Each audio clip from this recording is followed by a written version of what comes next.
Alright, so I'm going to mass out a simple form in Integral like usually, and you can input the parameters if you know the length and width to make things easier.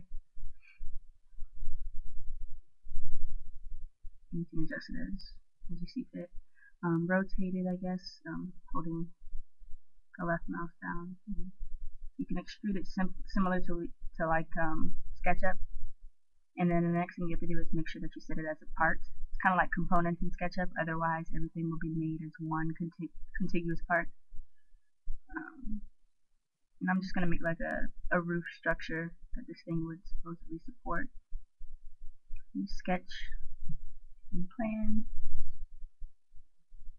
and then again you just extrude it up as far as you like it to go. And then you can move to snaps. Midpoints are always control points, and then you can use this translate rotate tool to move it along a specific plane. And then this time it kind of seems that it got off the plane, so you can just Control Z, undo it, try it again. You can also enter the actual numbers if you know exactly how far you want to translate it. The next thing you need to do is set it as a design space. Design space means the object that you want to manipulate. The roof I don't want to move, so I only want the piece under it to be manipulated. And next you just add forces. So simply just add forces to the top and supports on the bottom. You can also do other things like torque, and gravity. And then the next thing you do is optimize. There's a number of options you can choose to let gravity affect it and other things. At the top there, all I really want to do is change how much material I want to be actually used.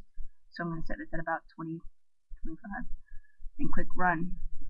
And when it's done, you double click it, and it'll show you the optimized piece, which is pretty simple here. And if you click on the piece, it'll bring up a slider bar. It'll bring up a slider bar so you can reduce or increase the amount of material that's shown to your liking. And the star in the center is the optimal or ideal form. So just to try some other things, I'm going to go back to the original form and try different supports. If you shift and click, it'll add a point support or point load, depending on which feature you're in, and just add them. It's a little difficult sometimes to get the spot, so just play with it, turn it around, whatever works best for you. And click Run again, and we'll see. Again, double click, and as you can see, it's a pretty big difference depending on what kind of supports, what kind of forces you put on the structure. And again, you can use the slider bar to add more or less material. And again, the center is the ideal form. And just like I said, like you can click on part 1 inside that bar to bring it back to the regular state. But yeah, and then you can save it as an STL file so that you can import it into other programs like Rhino or Maya or 3ds Max.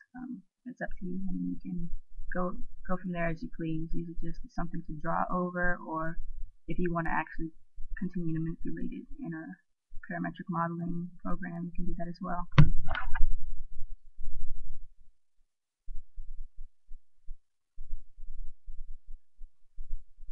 Alright.